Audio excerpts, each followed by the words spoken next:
Thank you for joining us today. My name is Deo H. Watanabe, and I am an executive member of the organizing committee for the Minidoka pilgrimage. Thank you to our audience for being a part of the 2021 virtual Minidoka pilgrimage entitled See Our Strength. We hope that you will find our selection of programs insightful, educational, and a tribute to the resilience of those that were impacted by Executive Order 9066. While we regret that we are not able to meet in person this year, we are delighted to be able to bring you programming through this virtual format and look forward to meeting you again in person soon. First, for today's program, I'd like to introduce Diane C. Fujino for a brief overview of her new book, Nisei Radicals. Diane C. Fujino is a professor of Asian American Studies and co-editor-in-chief of the National Journal of Asian American Studies. Her research examines Japanese and Asian American activist history as shaped by Black power and Third World decolonization. She has written or edited several books, including Nisei Radicals, The Feminist Poetics and Transformative Ministry of Mitsuye Yamada and Michael Yasutake, Black Power Afterlives, The Enduring Significance of the Black Panther Party, Heartbeat of Struggle, The Revolutionary Life of Yuri Kochiyama, and the forthcoming Contemporary Asian American Activism, Building Movements for Liberation. She has been featured on NPR Thoughtlines, NBC Asian America, Rafu Shimpo, Discover Nikkei, and other community and scholarly venues. She is active in the community as a core organizer or board member of Ethnic Studies Now Santa Barbara Coalition, the Fund for Santa Barbara, and a new project, Cooperation Santa Barbara. Hi, I'm speaking to you from Santa Barbara, California, the unceded lands and water of the Chumash people. I want to thank all those who are organizing the Minidoka pilgrimage, especially Aaron Chigaki and Dea Watanabe. And I was asked to speak about my recently published book, Nisei Radicals, about two spectacular Nisei activists, the feminist poet Mitsuye Yamada and the radical minister Mike Yasutake, both incarcerated in Minidoka. When I was getting to know them in the 1990s, it became clear to me that they had fantastic stories to tell, stories mostly left out of Japanese American and US activist histories. And it was a time in my life when I was searching for my own Japanese American radical past and activist history and getting to know people like Yuri Kochiyama and Mo Nishida. And the more I got to know Mitsu and Mike, the more I wanted to learn from them. Mike was born in Seattle in 1920, and 3 years later, Mitsu was born in Japan, thus disrupting the ideas of linear movement from homelands to the United States. Their lives trace both the customary aspects of Japanese Americans and the less conventional. They shared with the majority of Japanese Americans immigration in the early 1900s, Issei parents who labored as domestic workers, and the experiences of harsh anti Japanese racism and incarceration during World War II. But the Yasutakes were also among the Japanese American elite, as you can see in these photos. Their father, Jack Yasutake, was among the Issei who came to study college, and he studied at Stanford. He was a rare Issei who gained employment in a US mainstream institution, in his case, the INS, an interpreter for the Immigration and Naturalization Services. And ironically, on December 7th, 1941, when the FBI picked him up, he was detained at the very place of his employment. Jack Yasutake was also a poet who enjoyed monthly gatherings with other Issei men over food and drink and writing senryu poetry and reading it out loud to one another. When Mr. Yasutake was hired at the Chicago Resettlers Committee in 1947, first to head the Issei Recreation Committee and then as executive director, it struck me that he had a series of experiences that enabled him to provide social services to the Issei as they were adjusting to life outside the concentration camps. It wasn't just that he had leadership skills and administrative experience, which he did. He was also able to understand the concerns and the problems of the Issei because He had written poetry together with other Issei where they expressed their feelings and their ideas. And also, while he was at Lordberg, the internment camps at Lordberg, New Mexico, and Crystal City, Texas, the men gathered daily in the afternoon to talk and share stories. So Mr. Yasutake had the sensitivities learned through dialogue and creative expression that allowed him to understand the troubles that bothered the Issei. It was her father's sensitivities and outgoing personality and love of poetry that captivated Mitsu. She loved talking to him late at night when he'd come home after being out drinking and he'd inquire about what she was reading and learning about. And only later did she realize that he was actually using her as a cover to get out of trouble with his wife for his late night absences. Her father opened her to a world of art and literature and allowed her to live a life of the imagination. By contrast, Mitsu had a conflictual relationship with her mother, in part because her mother sought to instill notions of proper femininity onto her only daughter. But Mitsu rebelled. She had written extensively about the harms of conventional gendered impositions, including a poignant story about how she had loved to tell her mother as her mother was cooking dinner about the plots of the stories that she was reading, and she talked to her mom in Japanese. But then, suddenly, in her preteen years, her mother started to correct her language. And as Mitsue writes, my mother was not aware that in her efforts to teach me the absolutely proper Japanese so that I would not disgrace myself in public as an adult, she said, she not only succeeded in muzzling me, but effectively put a wedge in our relationships, which would not be closed for many years. Mitsu is perhaps best known for writing about silences in her writings, both society's devaluing and invisibilizing Asian American women, and also of the self silencing of internalized oppression.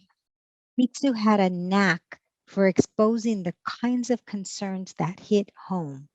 And this is an excerpt of one of her poems, Warning.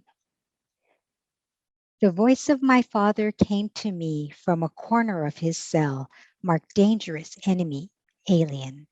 Do not sign your legal name to anything not on petitions for any cause. I was my father's daughter. I had followed his advice assiduously and never left my thumbprints anywhere. For all persons who never left a mark, my silences had not protected me. Here she drew from Audre Lorde's last sentence and shows the ways in which Mitsu was drawing from Black and also Chicana and Indigenous feminisms at the time. And she was quick to indict those who pointed a finger at others, but they themselves were not willing to do anything and felt that that kind of complicity was a complicity with injustices. Mitsu has taken up the themes of silence and complicity in her writings, including three books of poetry, as seen there: Camp Notes, Desert Run, and Full Circle. Her widely read essays in the groundbreaking This Bridge Called My Back, writings by radical women of color, and a number of scholarly essays and literary analyses of her writings. There is far less focus on her activism, which is the focus of my book, Nisei Radicals. There's a lot more that I have to say, but there's an interview with Mitsu that follows this, so I'm going to turn to focus on her brother. Michael Yasutake separated from his family for 5 years, from age 2 to 7, and this made a profound impact on his life and shaped his political views. His mother had traveled to Japan in 1923 to give birth to Mitsue and to get help from her family as she cared for a newborn and 2 toddlers. But the middle child, Tosh, contracted a severe swelling of the brain, requiring Mrs. Yasutake to leave Mike with his grandparents and to find a mother in a nearby village who had a young infant and would be able to nurse Mitsu. And she took Tosh to various doctors and eventually back to the United States to get the medical help that he needed. When Mr. and Mrs. Yasutake arranged for a couple who was visiting Japan to bring their children home. Mike's grandparents refused to release him to these strangers, and he remained in Japan for 2 more years. When he joined his family in Seattle at age 7, it was a difficult transition.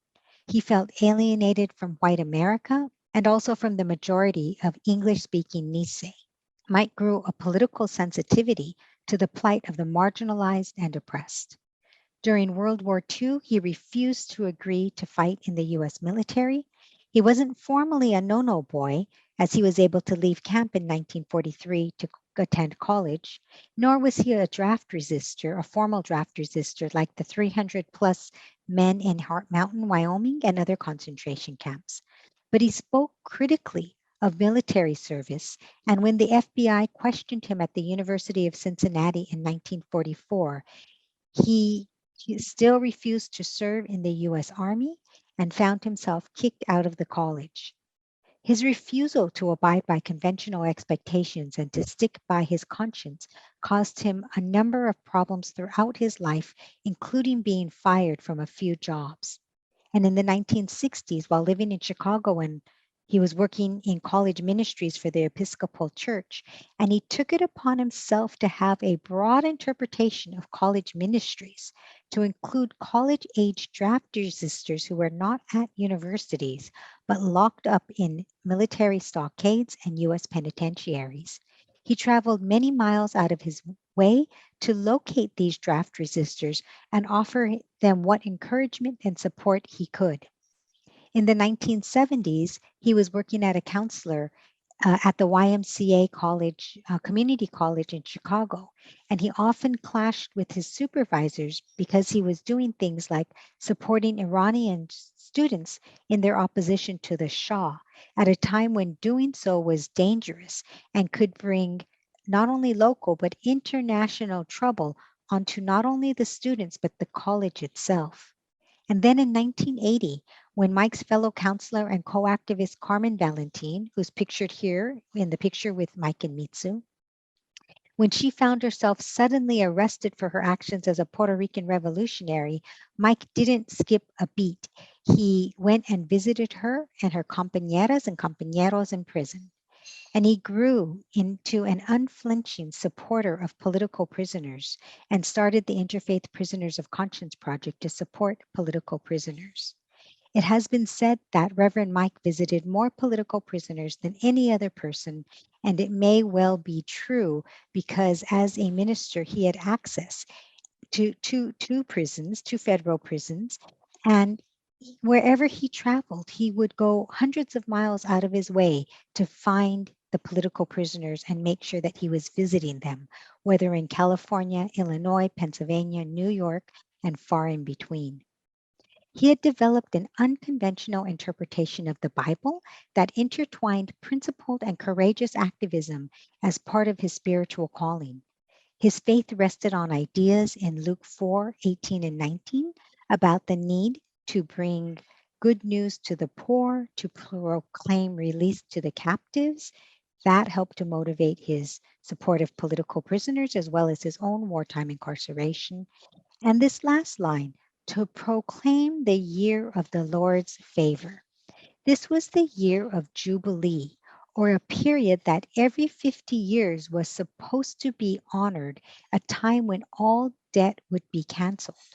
It was never practiced, but had it been, it would have dramatically shifted power and domination based on colonialism and Indian land claims, property relations, and the accumulation of wealth, debt, peonage, and imprisonment, and made radical transformations to all of that. We see here on the right a beautiful painting by Oscar Lopez Rivera, who then was a Puerto Rican political prisoner that Mike was visiting. And it shows some of the work that he had been doing, for example, to abolish the death penalty. And in his later years, he really grew into his anti imperialist politics and traveled to Okinawa, Hawaii, Puerto Rico, Guam, and the Philippines to support struggles against colonialism. Reverend Michael Yasutake was a radical visionary, and one who put his nose to the grindstone to create the kind of world he wanted to live in.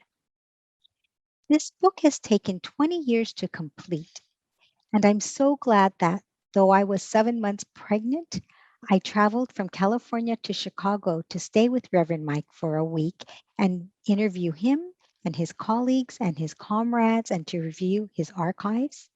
He died at age 81 the next year. And in the meantime, my life went through the everyday demands and joys of family and work. And years later, it was Mitsu's daughter, Hetty, who gently but persistently prodded me to refocus on the project. And when we were working together in 2018 to publish Mitsu's third book of poetry, I rededicated myself in earnest to completing the book.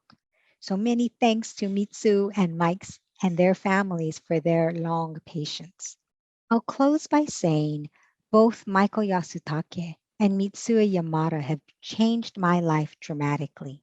I've come to learn a nuanced narrative of Japanese American history that included poets and laborers, conventional people and rebels, and a radical Nisei tradition that countered the chronicle of post war Japanese American assimilationism.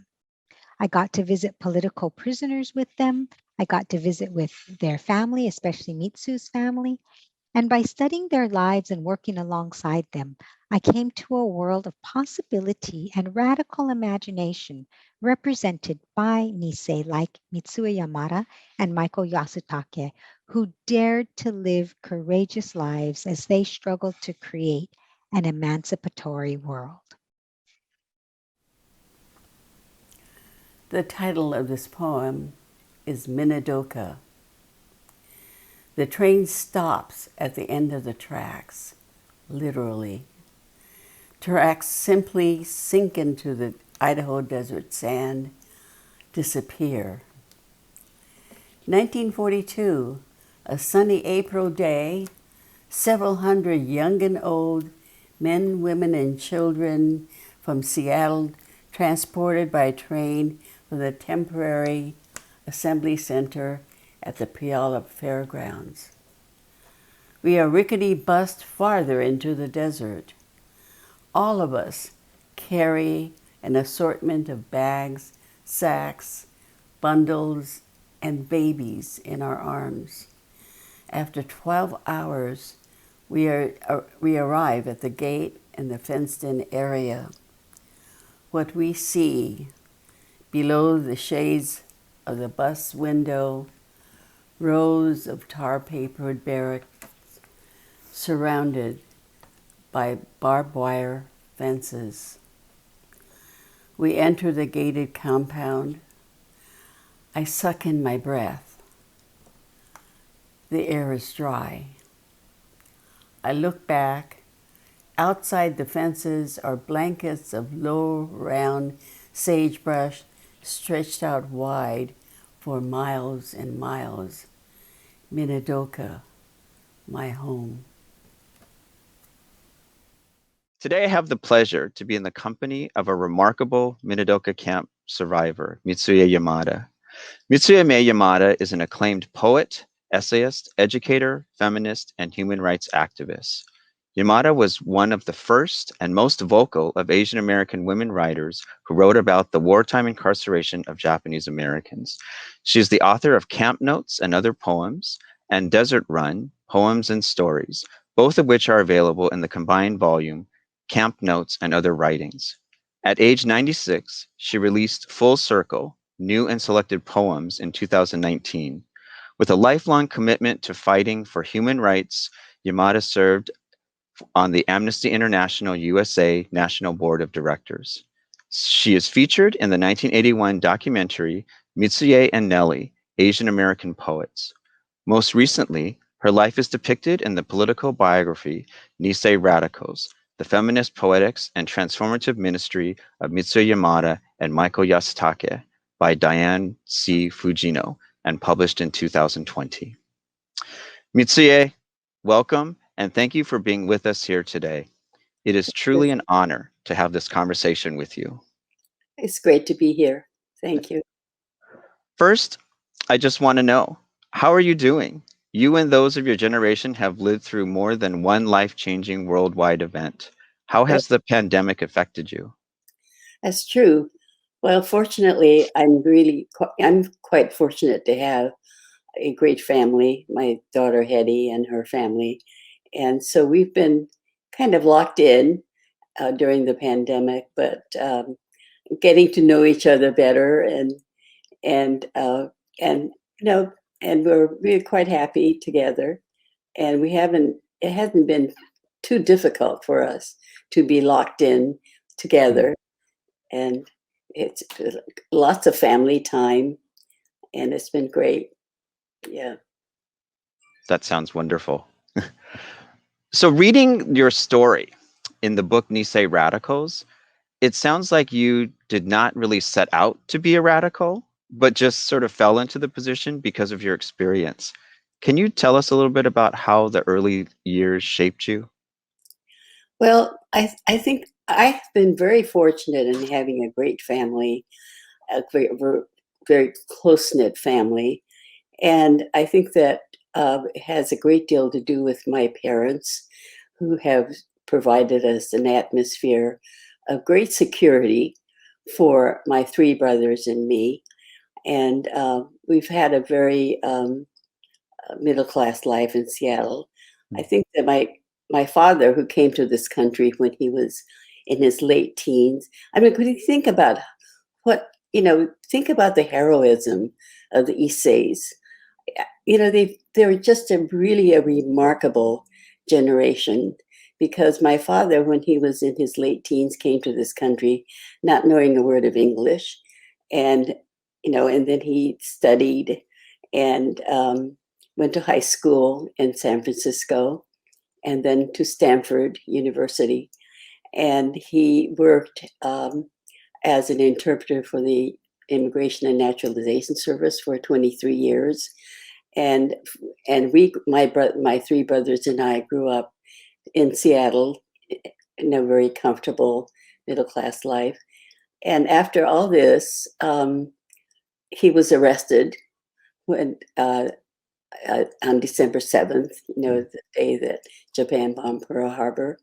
And he was in prison for 3.5 years. mhm, And then when he came out of prison after the war, they were back to square one again. And so then he was back.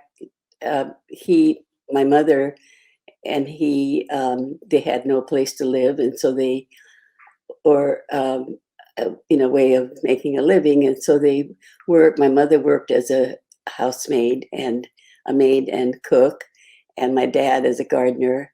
It was literally back to square one, right? mhm, And so and then they did that for a couple of years, and until the Chicago resettlers and a social service agency was created in Chicago to help with lodging and jobs for the Japanese who were leaving the 9 camps.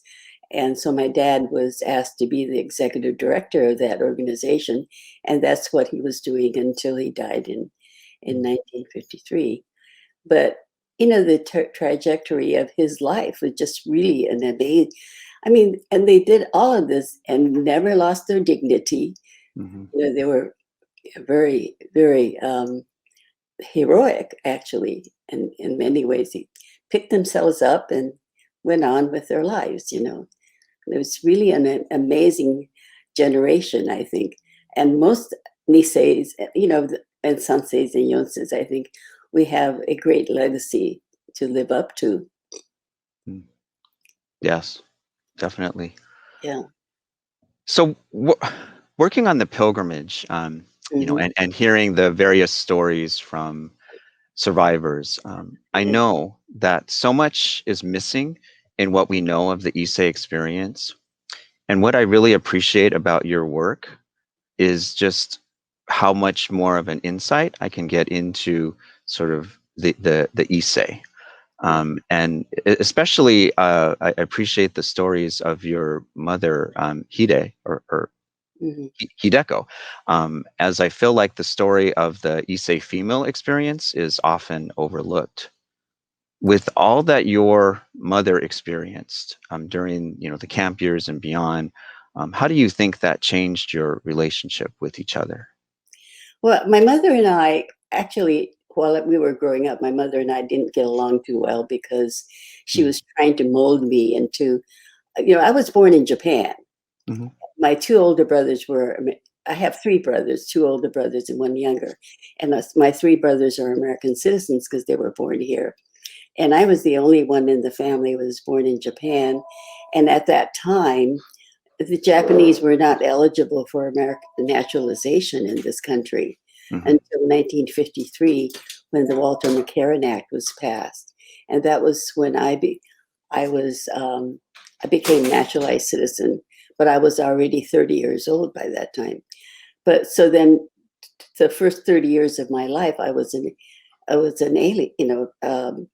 Well, during the war, I was an enemy alien. Labeled an enemy alien. And so my mother, when I was growing up, felt that I had to be a proper Japanese girl because I was not an American. My three brothers were Americans, and so she was trying to impose Japanese standards, of being a nice Japanese. It didn't work, probably, but but being a nice Japanese girl, right? And I went to Japanese school, learned, and I did go back to Japan when I was 10 years old, and I was there about 2 years and went to school, and basically I was culturally, as Diane was Diane Fujino was saying, that I was a Nisei. And I identified myself as a Nisei, although I was born in Japan. Yeah.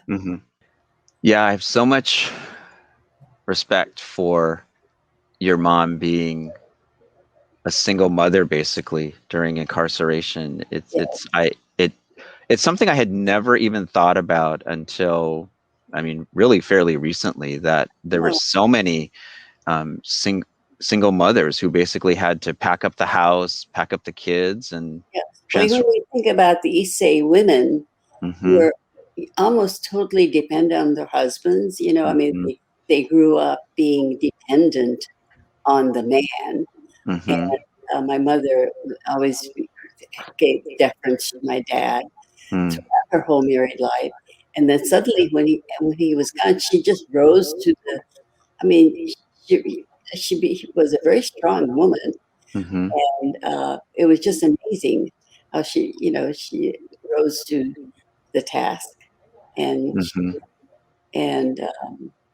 even as after we had to go to camp, we had to pack up the house and do all of that without my dad, because my dad was in prison during right. But this is the story of most Isseis, right?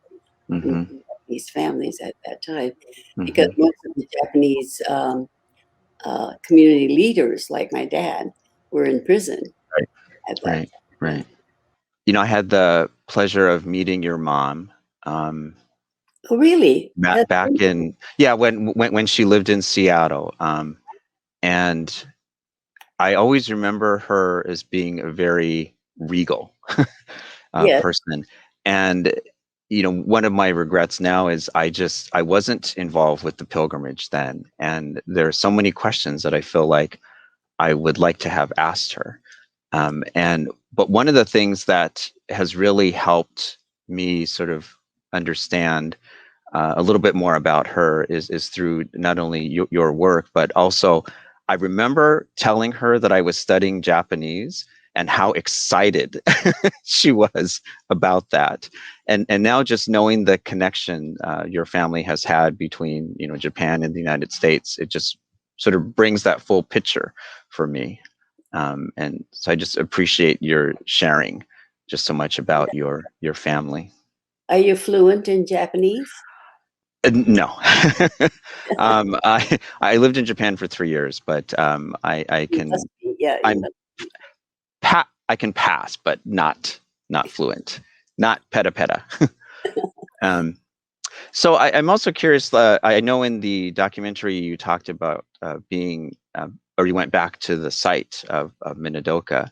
Yeah. And I'm just curious if there were other feelings that came up for you when you first visited the Yeah, site. well, at the time, the first time that we went back there to do the filming that was for Mitsuye and Nelly, the film, there was nothing there. There was just the barracks were still being used as storage by the farmers, and and the and then but then I began. The thing that really struck me at that time was the starkness of the desert and the sense of isolation Mm-hmm.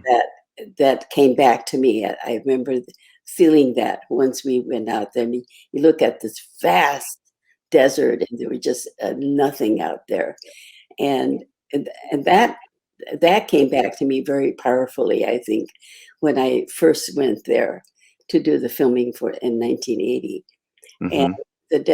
and then of course subsequently there's been a museum and a landmark and so on that there was a kind of a different feeling when you get there, that some civilization has kind of imposed itself on the desert that wasn't there originally, right? So Mm-hmm.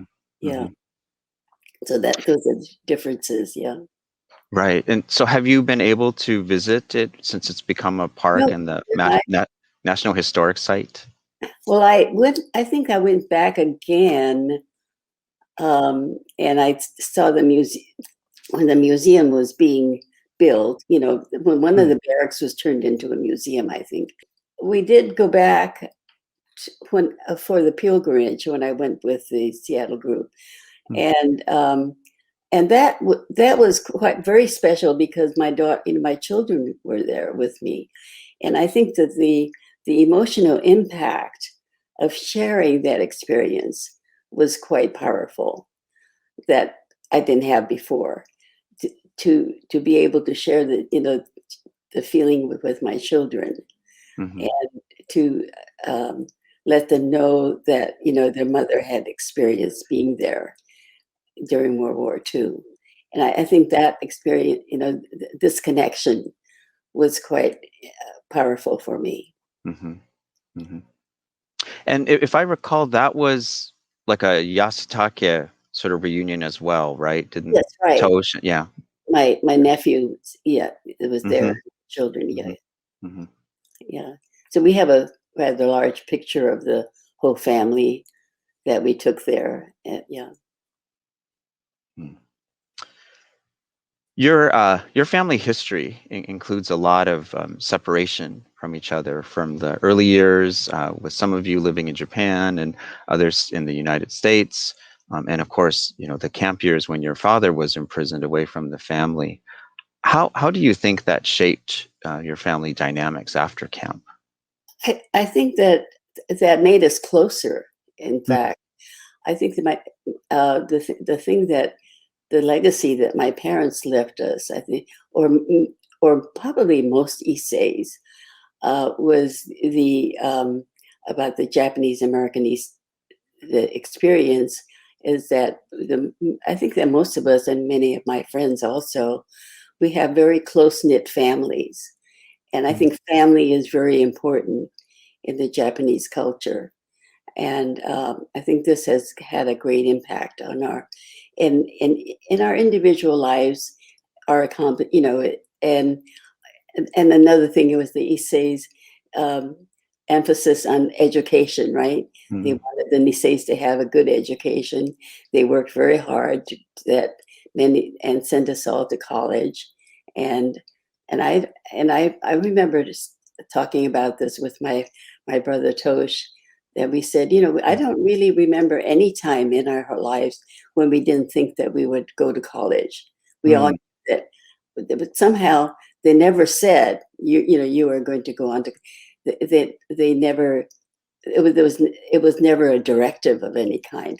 Mm-hmm. My parents. Mm-hmm. We somehow all four of us we all assumed that this is what we were going to do, And my dad used to talk a lot about his Stanford days, you know, and he was very proud of his college. And I remember when my children was growing up, it occurred to me one day that I never really talked about my college days with my children. I never bragged about NYU or University of Chicago with my kids the way my dad did. You know, we used to hear a lot about my college days, and he was so proud of it, you know, and it was wonderful. And somehow I never did that with my children, but But for your father, that was quite, you know, given the time, that was quite an accomplishment. yeah, and he was very proud of it. Yeah. And so, yes. So in the book, Nisei Radicals, there's a section or a story, I guess, about when your daughter asked the often heard question about camp, why did you never tell us? And I'm curious how much you had told your children before you decided to write and publish your poems about camp, or did that happen at the same time? The subject never came up. I think that we never really talked about it. And then once you get into this subject matter, it becomes explaining the politics of the evacuation of the war, and why the Japanese were sent to camp and so forth. I think it becomes very complicated. And I think that most of us, all my friends, Nisei friends, I don't think that any of us ever shared our camp experience with our children while they were growing up.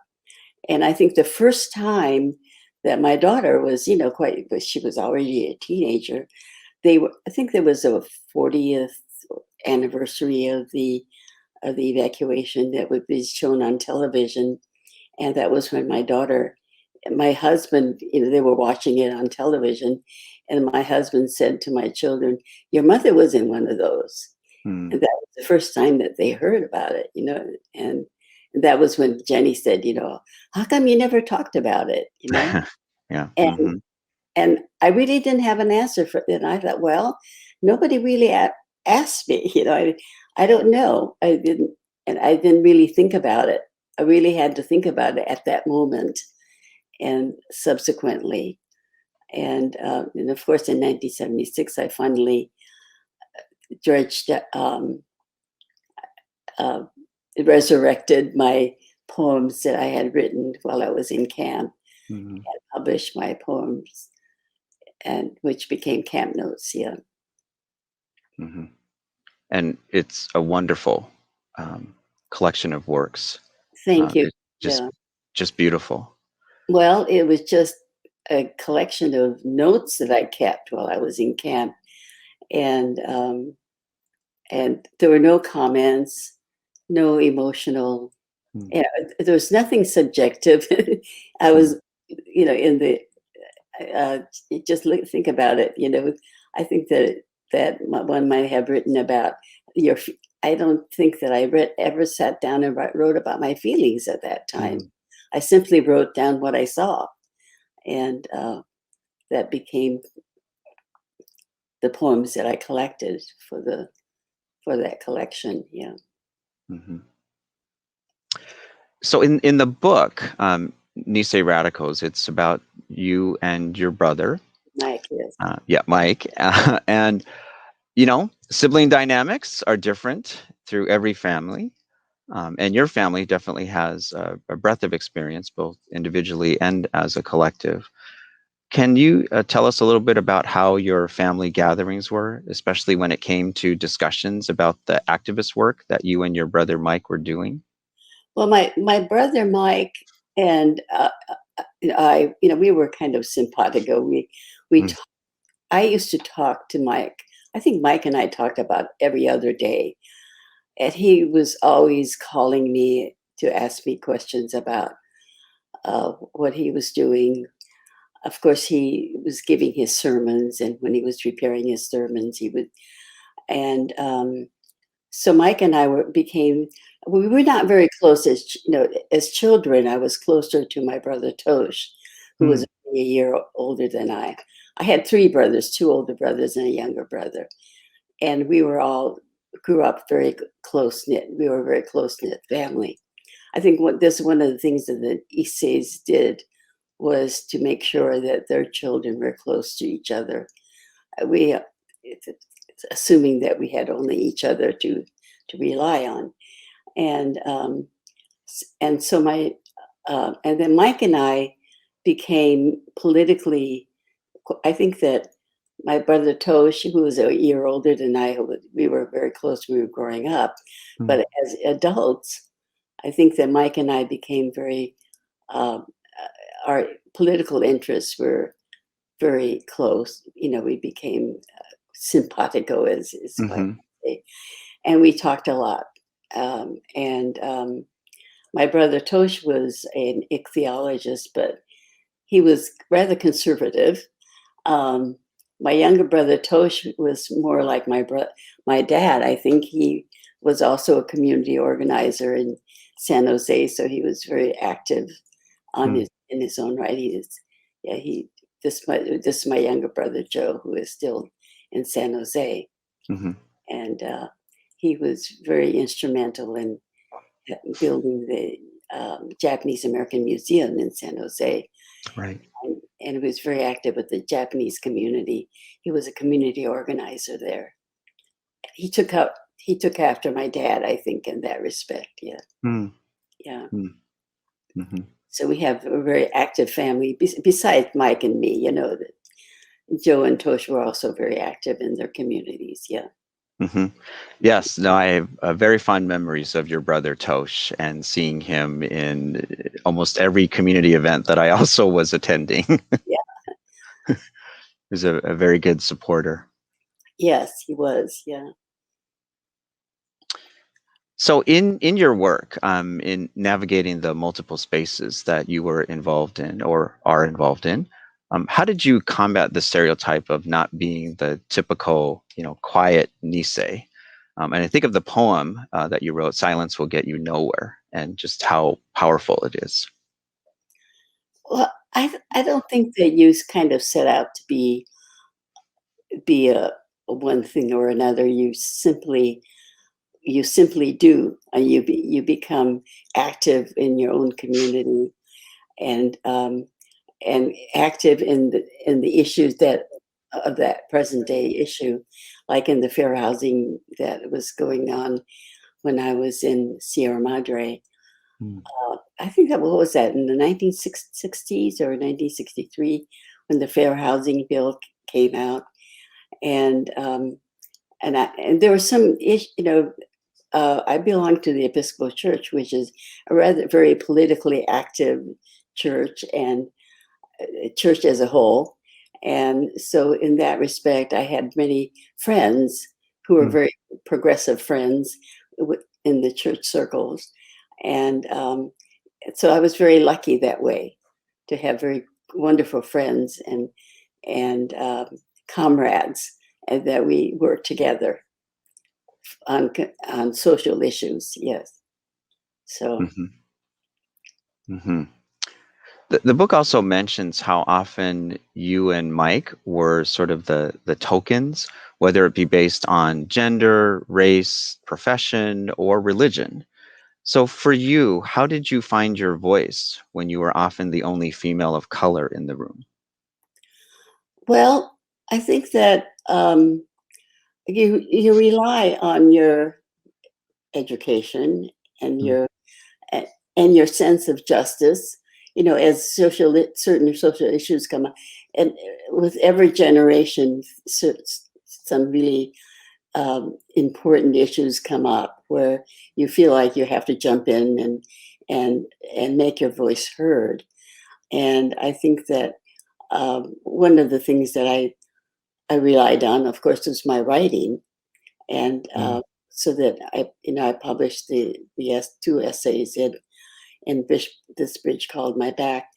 And as a child, I was kind of a shy person, and I wasn't very vocal in that, physically vocal in that sense. And so then I did a lot, but I did.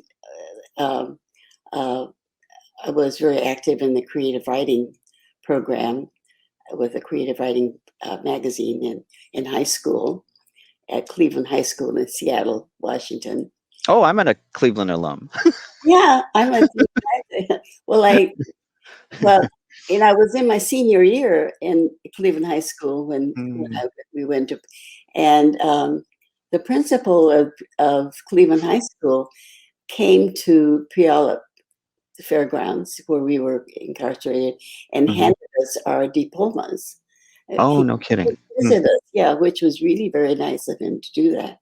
And it was quite meaningful for us. I think there were about 4 or 5 of us from Seattle, from Cleveland High School. Now Okuda and I, yeah. And he handed us our diplomas because we were not able to attend our graduation that year. Right. Yeah. Were there any Nikkei mentors that inspired you? No, not really. I think my father mainly. My father was basically a quite powerful influence on my life, I think, as far as my writing goes.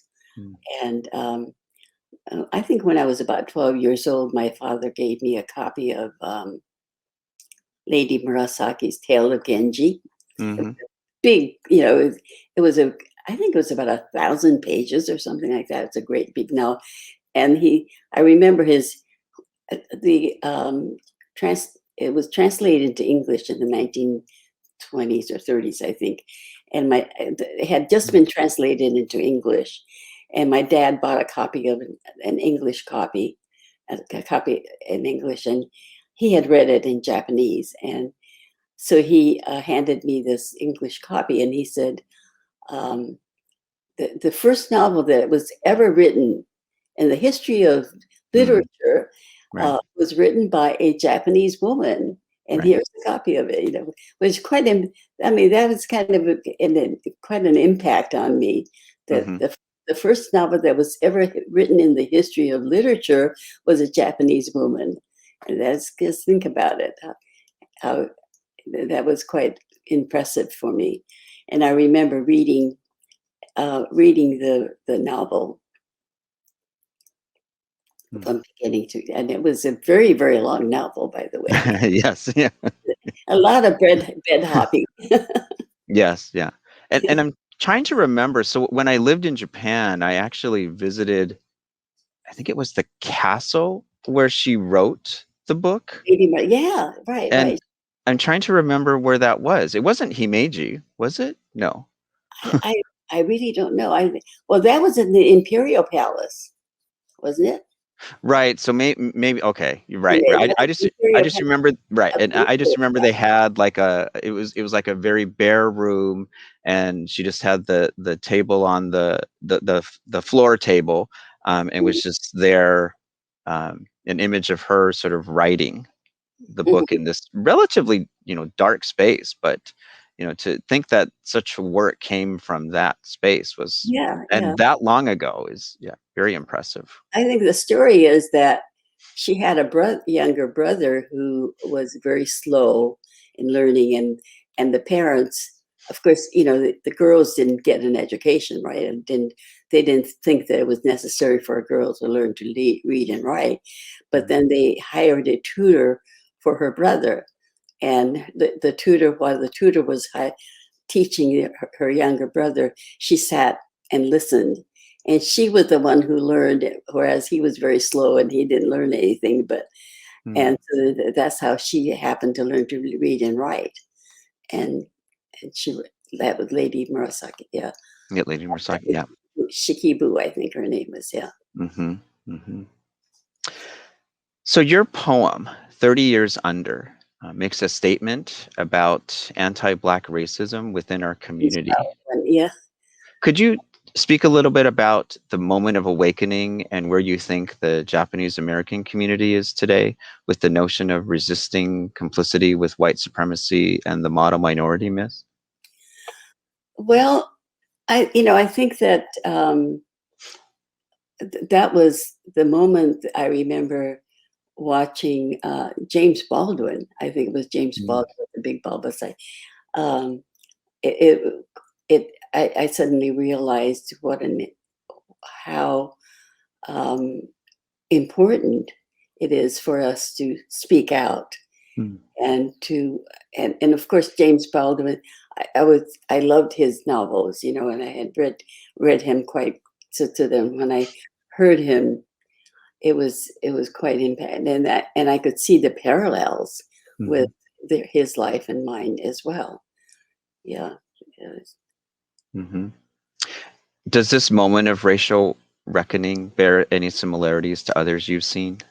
Yeah, of course. I think that you recognize the fact that you need to speak out and not to, well, supposedly we were the quiet Americans. I think that stereotype is a little bit overused now. But, but of course, we need to speak our minds, to be ourselves, and to have a positive attitude, but then also to be realistic about our experiences, and to be analytical a little bit. And I think it's quite important to speak out and to let people know what you are thinking. And it's quite I think you've done that too, of course. Yeah. Yes. I'm trying to catch up to what you've done. What would be your advice for what we can do now to fight against the rise in anti-Asian hate, and specifically the attacks that we are hearing and witnessing, specifically against Asian women? Well, of course, I think we have to continue to speak our minds, and to. I don't think that a frontal attack works in any way, or to respond with people who are attacking us.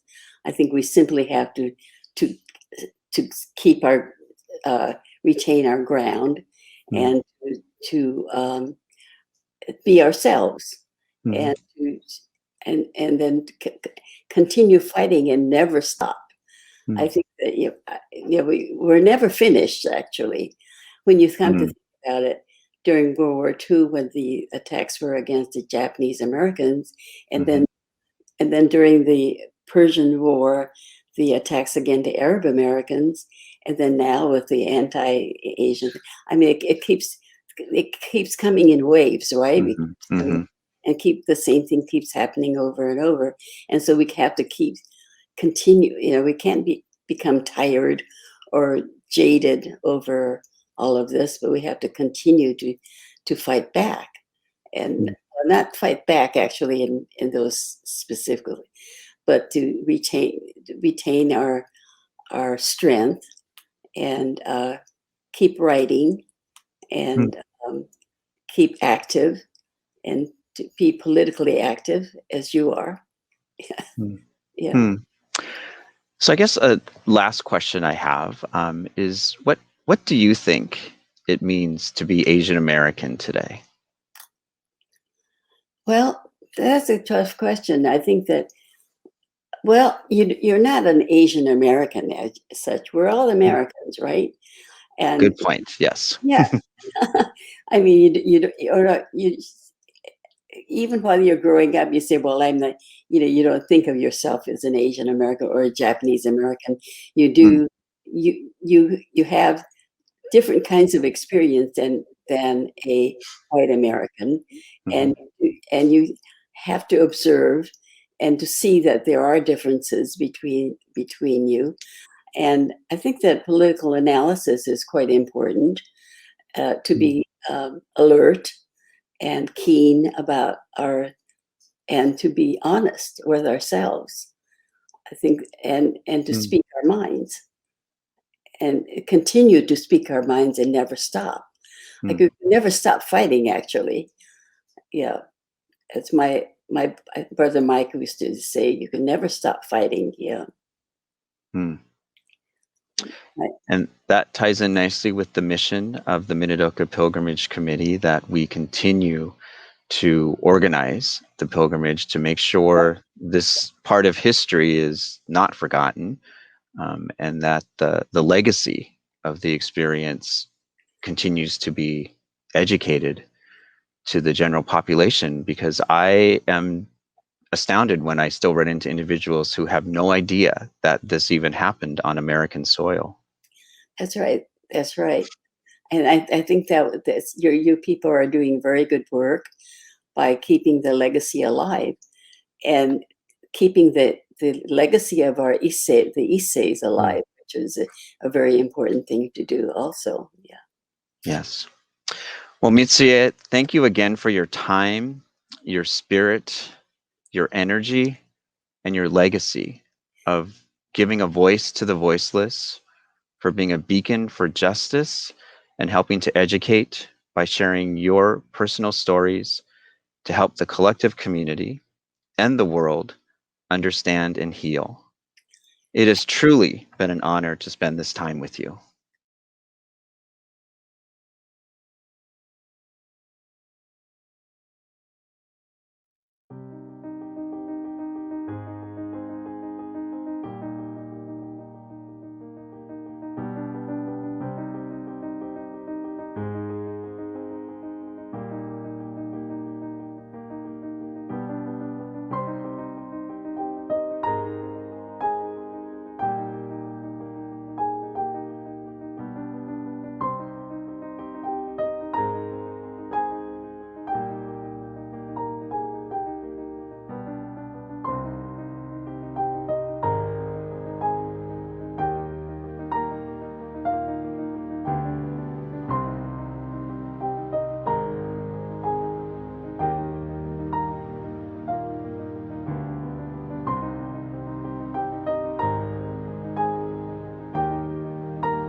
The honor roll at the Minidoka National Historic Site is a memorial to the over 950 people from Minidoka who served in the military during World War II.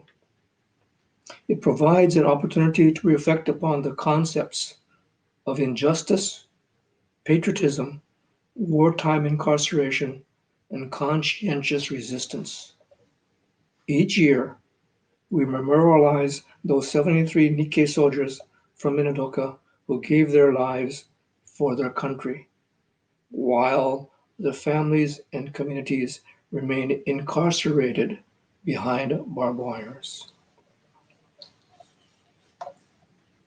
Eugene Takasuke Amabe, Robert Ando, Jack Asakawa, Robert Tsuyoshi Endo, Yasuo Pete Fujino, Peter Fujiwara, Edwin Yukio Fukui, Frank T.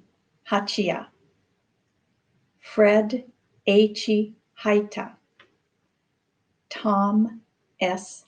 Haji, Ben Keiji Hara, John Hashimoto, Eugene Hayashi, Masao Ikeda, William Imamoto.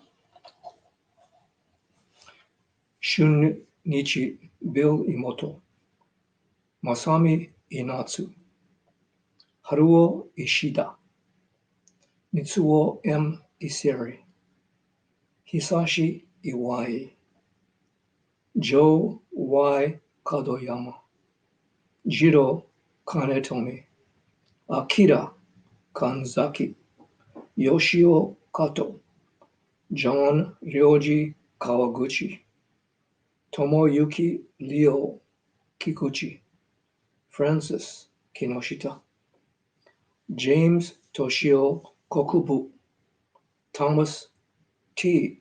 Kuge, Isamu Kunematsu.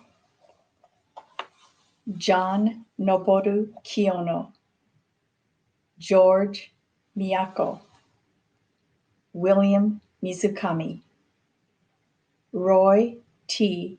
Morihiro, Lester Murakami, Roy I. Naemura, Masaki Nakamura, Ned Teiji Nakamura, William Kenzo Nakamura, Ban Ninomiya, Dan Ninomiya, Yoshito Noritake, Stanley T.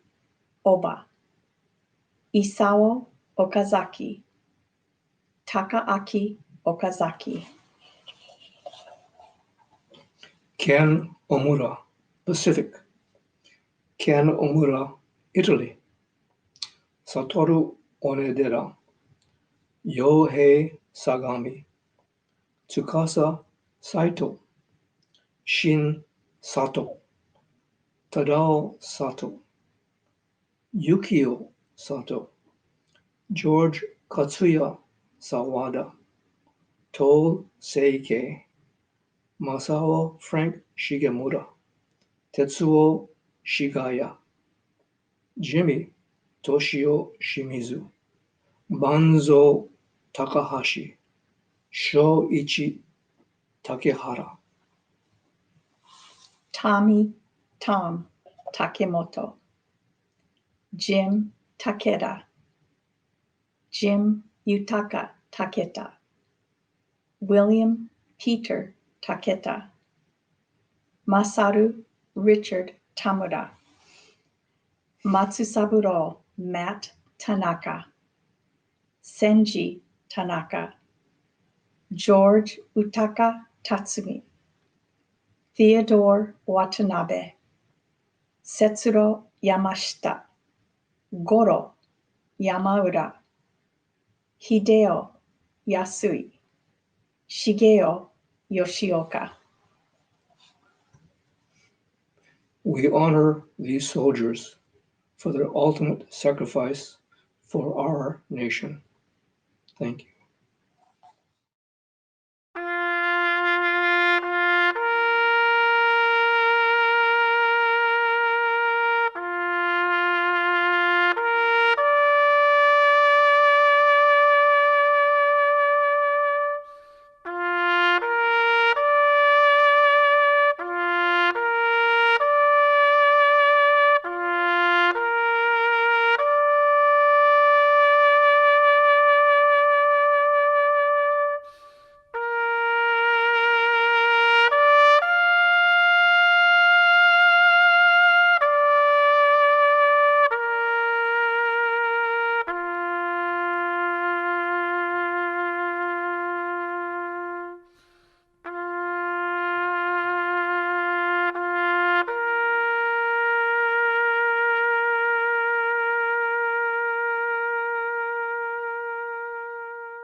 Greetings, beloved community. I'm Erin Shigaki, and on behalf of the Minidoka Pilgrimage Planning Committee, thank you for joining us for our online pilgrimage, See Our Strength. Our theme came from art created by Eugene Tagawa, committee member and Minidoka survivor. Even though the pandemic has prevented us from meeting in person, we hope that the intentions of our pilgrimage still shine through, to remember the unjust incarceration of our ancestors, to educate others about this history, and to together heal from these traumas. With clear eyes and hearts, we can call on the strength, resilience, and resistance of our ancestors to stand up against the current and continuing tides of violence against our Asian, Black, and Brown siblings, and work to rebuild systems that were never meant for us. The great Toni Morrison said, "There is no time for despair, no place for self-pity, no need for silence, no room for fear.